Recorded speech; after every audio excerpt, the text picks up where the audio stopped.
Bon, bah salut les amis, on va commencer, on va installer la sono. Je peux te filmer là, tiens, ou pas? Ouais, bien sûr. Ouais, c'est qui, hein, y a pas de problème. Oui. Modérateur, on a parlé ensemble sur parlé. différents trucs, je t'avais donné ma parole. Donc voilà, on s'installe. T'as vu qu'au départ, il ne voulait pas la place, hein. Mais bon, il a été vraiment, le RG, il a bien travaillé, il nous a bien défendu notre place, hein. Il sait que c'est une cause pour tout le monde, hein. C'est la cause première, hein. Les écologistes, là, ils disent toujours qu'ils se battent pour les meilleures abeilles, pour justement sauver la planète, sauvons l'air, sauvons tout ce que tu veux. Mais merde, venez déjà sauver nos gosses, quoi. Venez nous battre pour nos gosses, et pas les gosses, et pas la génération future qui va arriver, hein. Cette génération-là, déjà, qui est plus que sacrifiée, hein. Quand tu vois les masques à l'école et tout, cette génération, elle est sacrifiée. Donc à quel moment on va se bouger pour nos enfants? Nadia, on peut dire que depuis vraiment plusieurs mois, depuis le début où on s'est rencontrés, tu me parlais déjà de ça. J'ai souvenir. Depuis le début, parce que il faut pas être... Je veux dire, les gens ne veulent pas trop voir ou ils veulent pas entendre, mais c'est une réalité. Ça ne devient pas tout de suite comme il est depuis cette année. Non, mais bien sûr, parce que pourquoi ça ne me vient pas que maintenant? Mais par contre, on commence un peu plus à en parler. Il serait temps, parce que justement, ça tourne sur les réseaux. Il y a des gens qui font un excellent travail. Tu as F Society qui fait un excellent travail. Tu as Pédopolis. Et là, je vous donne des chaînes. Tu as Alexandre Le Breton. Pour moi, c'est vraiment les 3 chaînes que je suis le plus, ainsi qu'Exister en liberté, parce que c'est vraiment des chaînes qui vous donnent des infos, mais sourcées. Parce que moi, quelqu'un qui se met derrière son écran en disant « un tel a mangé une fois un couscous avec l'autre, ça y est, c'est en lien ». Non, c'est de la merde pour moi. J'appelle pas ça mettre des liens. Moi, il faut vraiment du sourcé. Il faut qu'on soit... c'est malheureux à dire, mais il faut qu'on soit irréprochable dans la com, parce que tu sais très bien que nous, on est déjà appelés complotistes, d'accord? Et donc, je reviens sur la pédocriminalité. Pourquoi, depuis le début, je t'en parlais, Rémi, et je le dénonce, la corruption de tous nos putains d'élus et des hauts fonctionnaires, et notamment dans la justice, les gens, ils s'en foutent. Parce que la corruption, c'est dans tout le monde. Si on peut détourner 100 €, on va les détourner. Donc, comme on n'est pas blanc, on accepte qu'en face, ils détournent 100 milliards. Ça leur pose aucun problème. Là, ils nous disent que l'Union nous file 100 milliards, mais qu'on récupère seulement l'évasion fiscale et on n'a même pas besoin des 100 milliards. Tu vois ce que je veux dire? L'évasion fiscale, c'est plus de 100 milliards par an. Mais la corruption, les gens, ils vivent avec. Si on peut acheter une cartouche qui tombe du cul du camion, on l'achète. Donc on trouve ça normal. Mais la pédocriminalité, nous on n'est pas des pourritures comme eux. Nous on n'a pas ce cerveau qui a déconnecté. Tu vois ce que je veux dire? Regarde tous ceux, le peu qui étaient au gouvernement, qui sont réellement tombés, c'est des gens qui avaient des casseroles sur le sexe. D'accord? DSK, on l'a fait tomber sur ses petites parties fines avec la prostitution. Hein? Griveaux, on l'a fait tomber parce qu'il mettait simplement sa queue sur Internet, l'a fait tomber. Si vous voulez les faire tomber, c'est la pédocriminalité. Parce qu'il y a réellement un réseau de pédocriminels en France, et pas qu'en France, partout c'est mondial. Ce n'est pas le pouvoir, ce n'est pas l'argent qui les tienne, c'est la pédocriminelle qui les tienne tous. Et plus on en parle, maintenant les médias s'en emparent aussi, et comme par hasard pour les médias, quand tu les écoutes bien, c'est une élite, oh c'est des écrivains, oh c'est un petit milieu. Même ce petit milieu, alors ok c'est un petit milieu, ils sont quand même protégés par la justice puisqu'ils ne sont même pas condamnés. Vous avez quand même un Cohn-Bendit qui dans les années 80 a fait vraiment l'apologie de la pédophilie, de la pédocriminalité. Le mec il est sur CNews. Vous avez des Jacques Lang, des Mitterrand, et ça c'est des noms qu'on le sait. Même quand on me dit oui mais on le sait. Et putain on le sait et on va pas les chercher. Un mec qui va voler un sandwich pour manger, il va prendre 6 mois ferme. Oui, on le sait, on attend quoi pour aller les chercher? On attend quoi pour donner l'exemple? Tu en chopes 2-3 qui sont reconnus, qui eux-mêmes s'en vantent, eux-mêmes font l'apologie. Quand t'as un Mitterrand qui te dit « Oh, au-dessus 14 ans, c'est dégueulasse ». Mais putain, et on accepte ces phrases-là, normal. Donc moi je vous le dis, le peuple, le simple citoyen, il n'est pas pervers, d'accord? Il n'est pas pédocriminel. Et encore pire, moi, ce qui me met vraiment la tête à l'envers, on est toujours en train de te dire « Ah mais non, ça c'est dans la famille, ah mais c'est qu'une question d'inceste, Putain, 30 000 enfants qui disparaissent, 150 000 qui sont abusés. Le dernier rapport, tiens, je n'ai pas sorti mon cahier, je ne pense pas être interviewé tout de suite. Mais attendez, vous êtes... On te suit, nous. Ça va, toi? Tu bouges, on bouge. On est derrière toi. Nadia, tu peux te mettre où tu veux, même devant la bande, c'est pas mal. On est là. que vous comprenez bien. Le dernier rapport, c'est un rapport 2015 de l'INC. Oui. Il estime que 150 000 enfants ont été victimes de viols ou d'attouchements sexuels. 30%, et c'est le rapport de l'INC, ok? C'est pas moi qui l'invente. Et 2015, parce qu'on a beaucoup de mal. Sur la pédocriminalité, on a beaucoup de mal de trouver les infos, d'accord? 30% sont instruits et seulement 10% aboutissent. Cela représente 0,3% de condamnation. Tu es plus enclin à te faire condamner si tu vends une barrette que si tu violes un gamin. On a combien d'exemples de viols de gamins où les mecs, ils ont pris 10 ans, ils sortent au bout de 4 ans, même d'autres. Regarde le directeur, il y a un directeur d'un établissement, d'accord? En tout, il a pris 2 ans.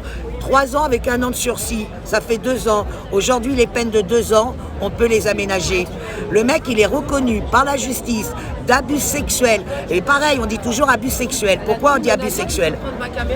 Pourquoi on dit abus sexuels? On dit abus sexuels parce que si on parle de viol, c'est les assises. Abus sexuels, c'est que du correctionnel. Tu vois ce que je veux dire? On détourne déjà les mots pour que justement ils prennent le moins possible. D'accord? On a encore un autre, l'exemple tout con. Grâce à F Society, on a eu le nom du juge. D'accord? Ce juge-là, c'est un juge pour enfants, parce que les gens peuvent l'entendre. Un juge pour enfants, donc il avait des dossiers d'enfants à instruire. Ce juge-là, aujourd'hui, il est mis en accusation pour avoir donné sa fille sur les réseaux de libertinage. Olivier Bailly s'appelle. Voilà, Olivier Bailly. Donc, vous pensez bien que cette personne-là, on peut se poser comment il a instruit les dossiers pour les enfants. Combien d'enfants il les a placés chez leurs petits copains, chez ses petits copains pédophiles, pédocriminels. Vous voyez ce que je veux dire? Donc c'est très grave. Moi, je dis, la justice devrait reprendre tous les dossiers de cet homme-là. Mais non, il est juste mis en accusation, il est dehors avec sa gamine. Il est reparti dehors avec sa gamine.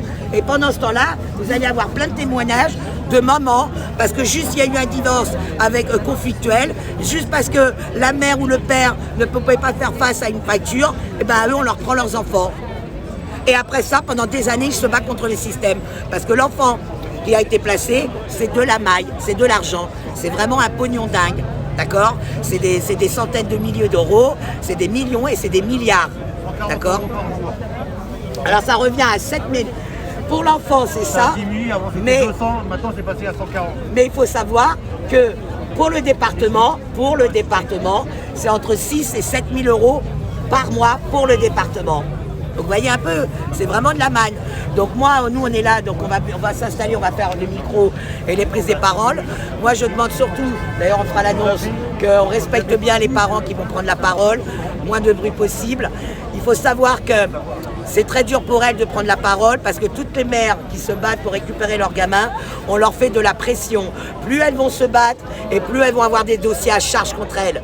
D'accord? Et si elles dénoncent des noms, c'est tout de suite porte plainte, diffamation et tout ce que tu vas avec. En face de toi, tu as une responsable qui se dit, on va en parler, on va pas tout mélanger, on commence à peine la converse, merci, et on coupe pas la parole, ce serait sympa parce que ça fait perdre les fils. D'accord? Donc il faut savoir une chose, c'est comme je vous disais, les placements quand ils sont vraiment avérés abusifs, dès le départ, on voit bien qu'ils sont abusifs.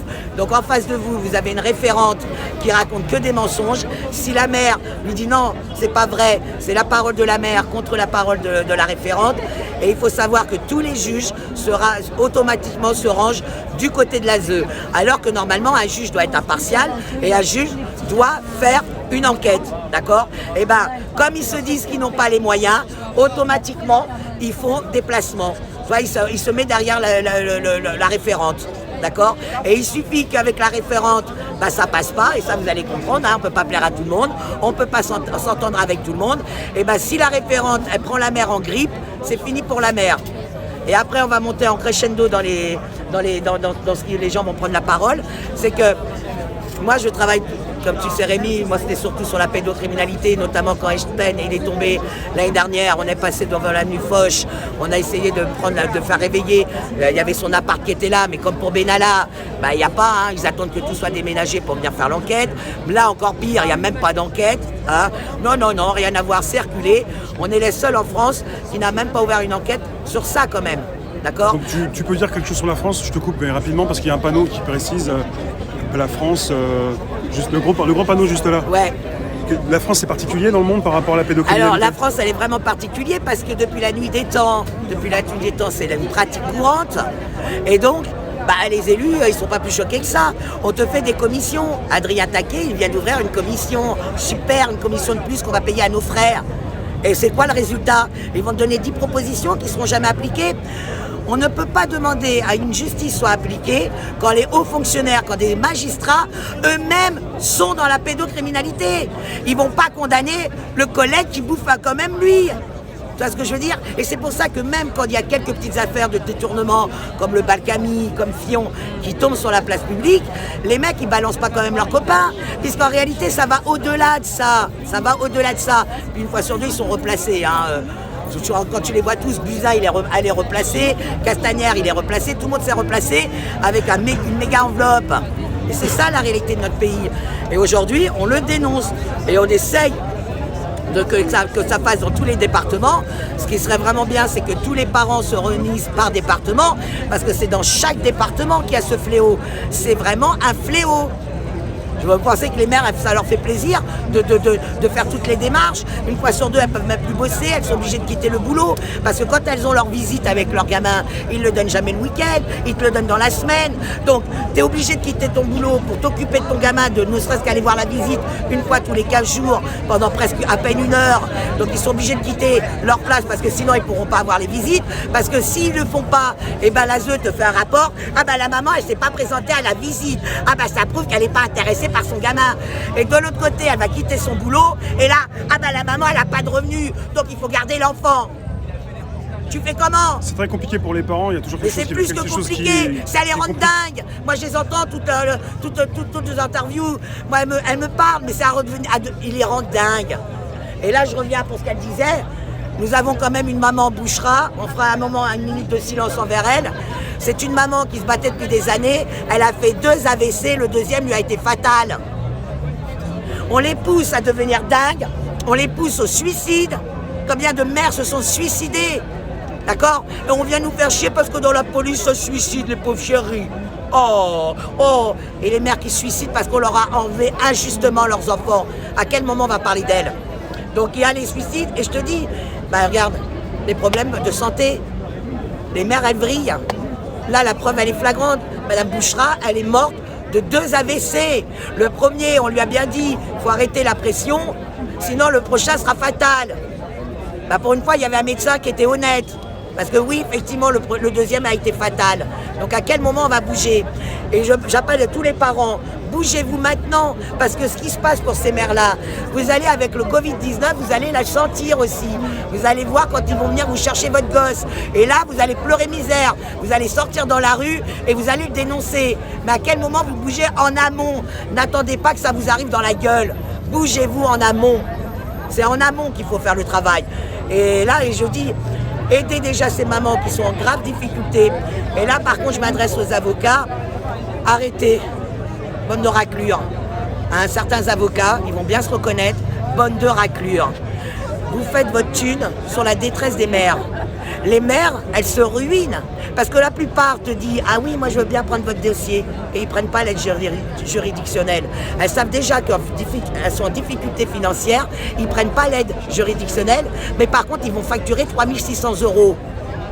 Vu qu'il y a plus de 52% de placements abusifs, je peux te dire qu'ils ont compris. C'est une vache à lait, la mère. La mère et le père sont devenus des vaches à lait envers ces avocats pourris.